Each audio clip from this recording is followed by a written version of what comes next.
हम लोग जो बिगिन करने वाले हैं वो हैं अभी क्रय मूल्य, विक्रय मूल्य, ये सारे सवाल, ठीक है, लाभ हानि वगैरह वगैरह, ठीक है। फर्स्ट ऑफ ऑल सॉरी, क्योंकि ज़्यादा अच्छा अरेंजमेंट नहीं है तो वीडियो क्वालिटी उतनी अच्छी नहीं आ पाती है, तो थोड़ा फोकस करना पड़ेगा और चाहो तो आप मतलब हाई क्वालिटी रिजोल्यूशन में कर सकते हो वहाँ से, ठीक है।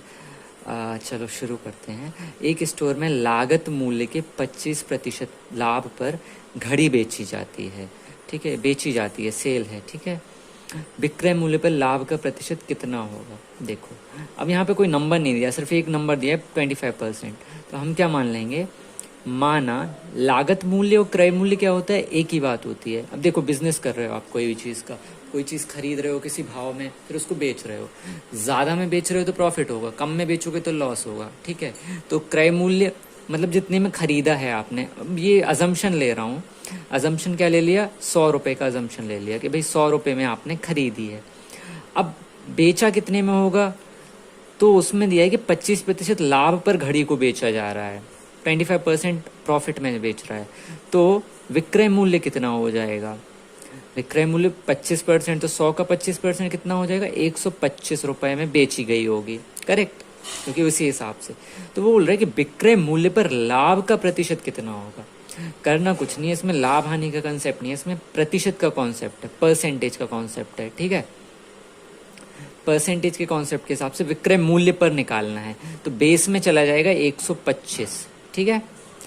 और लाभ कितना हुआ है इसका डिफरेंस देख दो, 25 रुपये का प्रॉफिट हुआ है तो 25, ठीक है।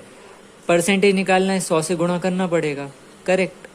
सॉल्व करो इसको, 25 से कम 25, 25 पंचे 125, ठीक है। 5 से 100 को सॉल्व कर सकते हैं 20, तो 20% ये हमारा आंसर निकल के आ जाएगा, ठीक है। ये बिल्कुल परसेंटेज का क्वेश्चन था एक्चुअली। ये देखिए इस टाइप के क्वेश्चंस जो है ना, उनमें बोला गया कि किसी टाइप से देखो वस्तुएं का कोई लागत मूल्य है और बिक्री मूल्य है, ठीक है। क्या बराबर है, 10 वस्तुओं का लागत मूल्य 16 वस्तुओं के बिक्री मूल्य के बराबर है, तो वस्तुओं की बिक्री पर कितना लाभ या हानि होगा, प्रतिशत, ठीक है। इस टाइप के क्वेश्चंस हो ना कि भाई इतनी वस्तुएं हैं, ठीक है, कुछ वस्तुओं का क्रय मूल्य कुछ दूसरी वस्तुओं के विक्रय मूल्य के बराबर हो, ठीक है ना। कुछ वस्तुओं का क्रय मूल्य जो है या लागत मूल्य एक ही बात है, दूसरी वस्तुओं के विक्रय मूल्य के बराबर अगर है, तो उसके लिए एक फॉर्मूला होता है, परसेंटेज लाभ या हानि बराबर, देखो, क्रय वस्तुओं की संख्या माइनस विक्रय वस्तु, ठीक है, डिवाइड कर दोगे आप विक्रय वस्तु से, ठीक है, इंटू 100, ये आपका फॉर्मूला हो जाएगा। अब जब जैसे ही आप ये सॉल्व करोगे ना, तो आपको आंसर मिल जाएगा। हमेशा याद रखना, देखो इसको समझना ऐसा है, 10 पेंसिल लें, जो 10 पेंसिलों की खरीदी है आपकी, मान लो 10 पेंसिल आपने कुछ किसी भी अमाउंट में, कितने में खरीदी डजेंट मैटर, आपने 10 पेंसिल खरीदी और जो विक्रय मूल्य है ना वो 15 पेंसिलों के विक्रय मूल्य के बराबर है, ठीक है। तो उस टाइप की कंडीशन में ना फॉर्मूला ये लगेगा, क्रय वस्तु जितनी टोटल पहले वस्तु खरीदी ना आपने, तो पहले उसको लिखो, फिर बेचोगे बाद में ना, तो फिर माइनस में बेचना वाला बाद में लिखो, डिवाइड करना पड़ेगा विक्रय वाले से, बाद वाले से। क्यों? क्योंकि प्रॉफिट या लॉस बाद से डिसाइड होगा, पहले से डिसाइड नहीं होगा, है ना। तो ये फॉर्मूला बनता है। परसेंटेज निकालना इसलिए हमने इंटू 100 किया। क्रय वस्तु कितनी है हमारी 10, माइनस विक्रय कितनी है 16, बटे विक्रय वस्तु 16 इंटू 100। अब देखो ये -6 आ गया ना, तो चलो इतनी क्लैरिटी हो गई, अगर माइनस में आंसर आ रहा है तो ये तो हानि तो हुई है, ठीक है ना। अब बस सॉल्व कर लो, 6/16 इंटू 100, ठीक है। 6/16 इंटू 100 को आप चाहो तो सॉल्व कर लो, पहले 2 से इसको ही सॉल्व कर लो, 3/8, ठीक है। तो हो गया 300/8, 8 3 24, 6 बचे 60 हो गए, 8 7 56, 4 बचे 60 हो गए, सॉरी 4 बचे तो 40 होंगे, तो 8 पन्ना 40%। अब देखो ये -6 बच रहा था यहाँ पे, ये माइनस में आया, इसका मतलब हुआ है हमें हानि हुई है 37.5% हानि। ये हमारा आंसर है, ठीक है। नेक्स्ट क्वेश्चन है, इस टाइप के क्वेश्चन में क्या होता है कि 2 वस्तुएं बेची खरीदी जाती हैं, इनमें काम होता है, ठीक है, और उनमें जो है प्रॉफिट और लॉस के परसेंटेज सेम दिखाए जाते हैं। जैसे एक व्यापारी 2 वस्तुओं को 1875 प्रति वस्तु के दाम पर बेचता है, उसने बेचा।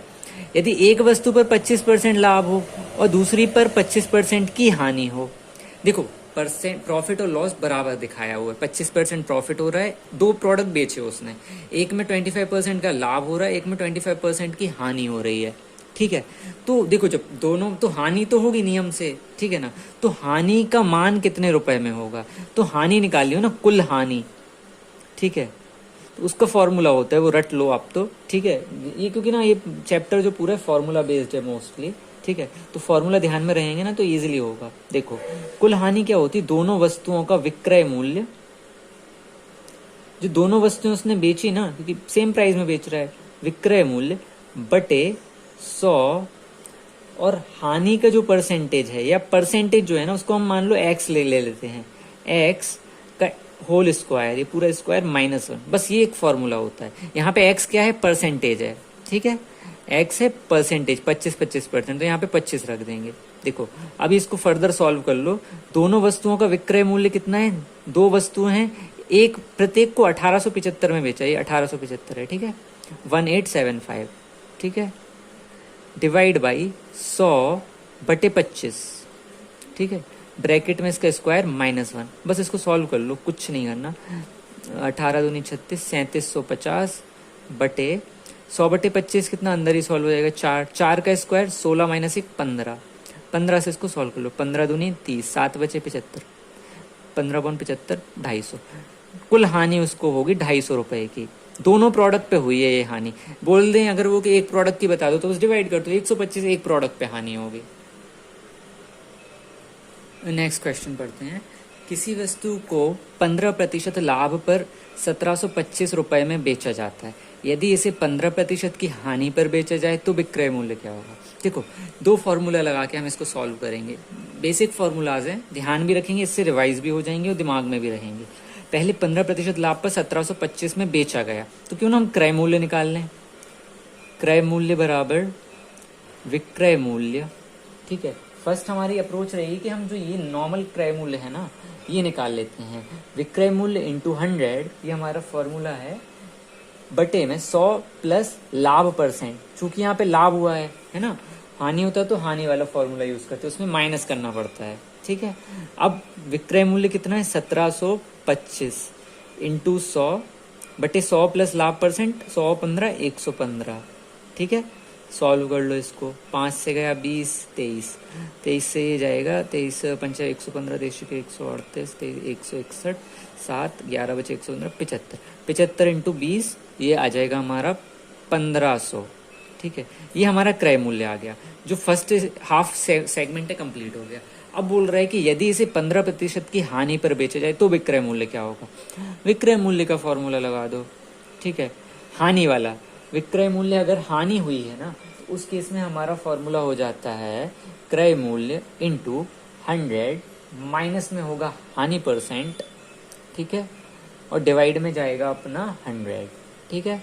बस 1500 इंटू 100 माइनस हानि परसेंट 85 बचा, 100 में से 15% हानि बोल रहा है ना, 85 बचा, बटे में 100, सॉल्व कर लो, 00 गए, 85 इंटू 15 कर दो, 15.75 की 5 हाथ के हैं 7, 15 8 120, 7 127, 1275 रुपये, ये हमारा आंसर आ जाए।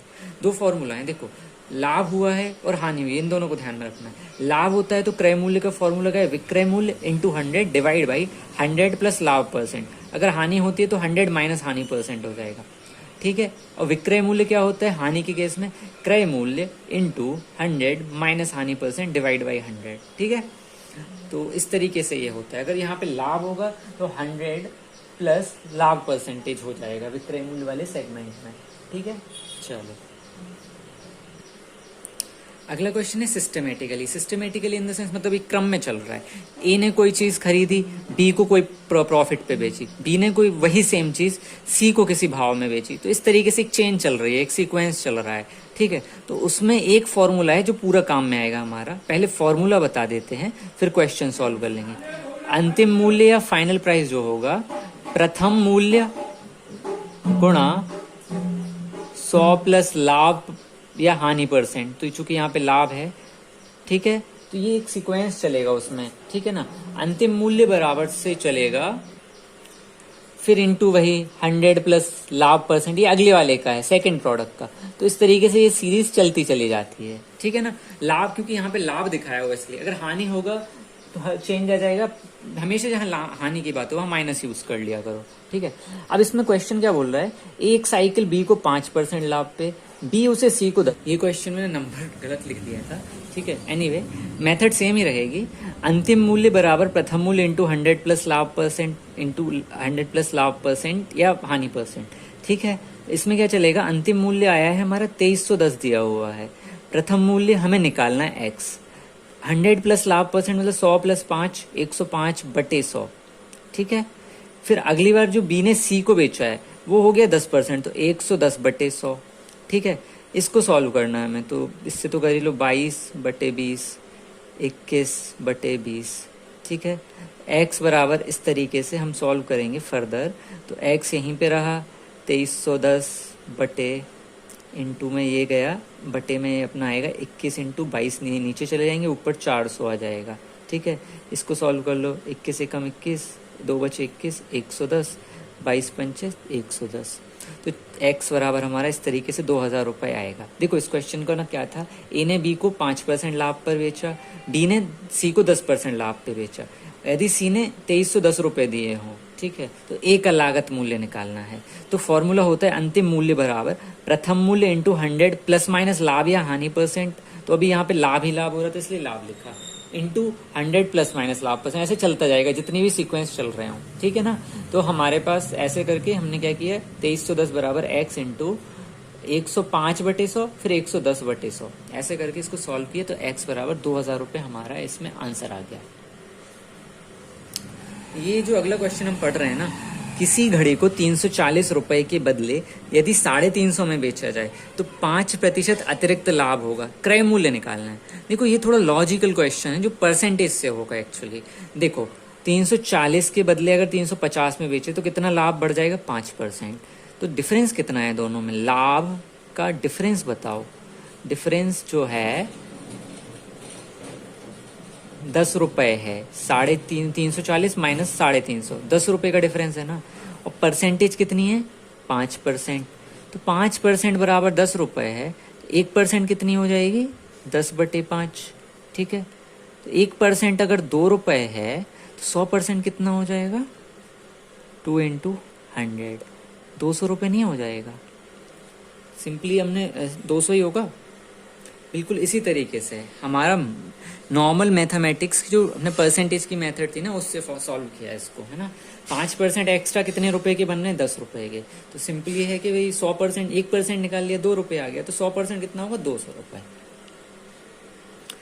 अगला टाइप है, यदि देखो उस टाइप को बोलते हैं ए में कोई चीज खरीदी जाए, ए रुपए में, ए में खरीदी बी में बेची, ठीक है। इस तरीके से चलेगा। ए में मतलब बी वस्तुएं खरीद ली, ए में बी वस्तुएं खरीदी और 20 रुपए में ए वस्तुएं बेच दी, ठीक है। थोड़ा क्लटर सा हो गया लिखने में, ठीक है, बट ध्यान, ए में बी वस्तुएं खरीद ली और 20 रुपए में ए वस्तुएं बेच दी। ऐसी कंडीशंस में क्या करना चाहिए, ठीक है। क्वेश्चन है 10 रुपए की 11 चीजें खरीदी और 11 रुपए में 10 वस्तुएं बेच दी, तो लाभ कितना होगा। देखो सिंपल फॉर्मूला है उसका, ज्यादा दिमाग ही नहीं लगाना है। परसेंटेज लाभ या हानि निकालनी होना, तो क्या करेंगे हम लोग, क्रय वस्तु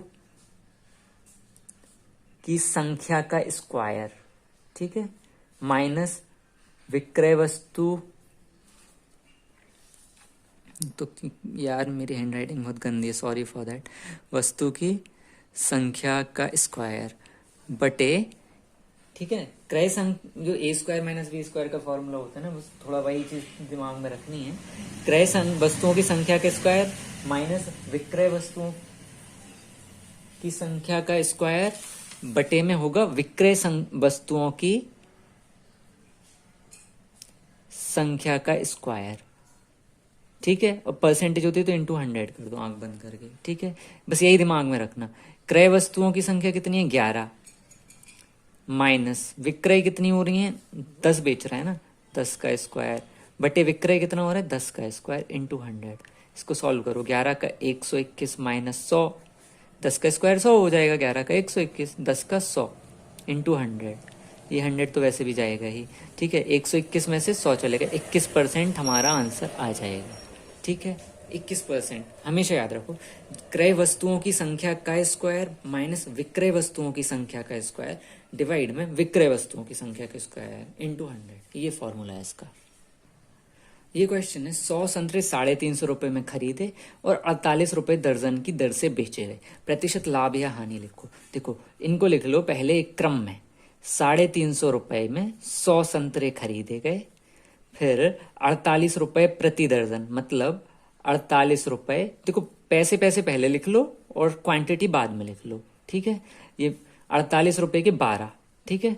ये 4 नंबर है ना मेरे पास, 100 350 संतरे रुपए, पहले 350 रुपए में 100 संतरे, बोल रहे 48 रुपए में 12 संतरे, ठीक है, बेचे गए, तो प्रतिशत लाभ या हानि, इसका फॉर्मूला क्या होगा, परसेंटेज लाभ या हानि हमें निकालनी है ना इसकी, तो परसेंटेज लाभ या हानि, ठीक है, बराबर क्या होगा, एक फॉर्मूला है इसका, बीच वाली संख्या, ये मतलब वैसा फॉर्मूला है, फॉर्मल थोड़ा सा, मतलब कोई टेक्निकल नहीं है, बट इसी के वे से होगा, बीच वाली संख्या का गुणनफल, ठीक है, माइनस किनारे वाली संख्या का गुणनफल, ठीक है, का गुणनफल बटे किनारे वाली संख्या का गुणनफल, किनारे वाली संख्या का गुणनफल, परसेंटेज है तो इंटू 100 तो करना ही पड़ेगा बाय डिफॉल्ट, ठीक है। फॉर्मूला ये है, बीच वाली संख्याओं अपने ऐसे क्रम में लिखा, पहले पैसे लिख लिए, फिर क्वांटिटी, फिर पैसे, फिर क्वांटिटी, ठीक है ना। अब परसेंटेज निकालनी है ना, बीच वाली संख्याओं का गुणनफल लिख लो, 100 इंटू 48, ये बीच में आ रही है ना, 100 इंटू 48 माइनस बीच वाली संख्या की किनारे वाली संख्या 350 इंटू 12, ठीक है, डिवाइड बाई क्या है, किनारे वाली संख्या, किनारे वाली में 350 है, 12 है, कॉर्नर की 350 इंटू 12, और ये इंटू 100 परसेंटेज का, सॉल्व कर लो, 4800 माइनस ये होगा 4200, ठीक है, डिवाइड बाई 4200 इंटू 100, ठीक है, ये तो वैसे चला जाएगा 42, ये बचेगा 48 में 600, 600 बटे 42, ठीक है, 6 से चला जाएगा तो 100 बटे 7, सॉल्व कर लो, 7 14 98, 2 बचे 20, 7 दूनी 14, 6 बचे 60, 7 8 56, 14.28%, पॉजिटिव में है ना, परसेंटेज लाभ होगा 14.28%। बस करना कुछ नहीं है, क्रम में जमा लिया ना हमने, पहले पैसे, फिर क्वांटिटी, फिर पैसे, फिर क्वांटिटी, ठीक है। परसेंटेज लाभ या हानि का क्या फॉर्मूला है, बीच वाली संख्याओं का गुणनफल माइनस किनारे वाली संख्याओं का गुणनफल डिवाइड में किनारे वाली संख्याओं का गुणनफल इंटू 100, वो तो याद रखो, परसेंटेज निकालनी है ना जब भी, तो बस ऐसे कर दिया, किनारे में कितनी है 350 12, तो ये यहाँ चली गई, बीच में 100 और 48 थी, यहाँ कर दी, इस तरीके से ये हमारा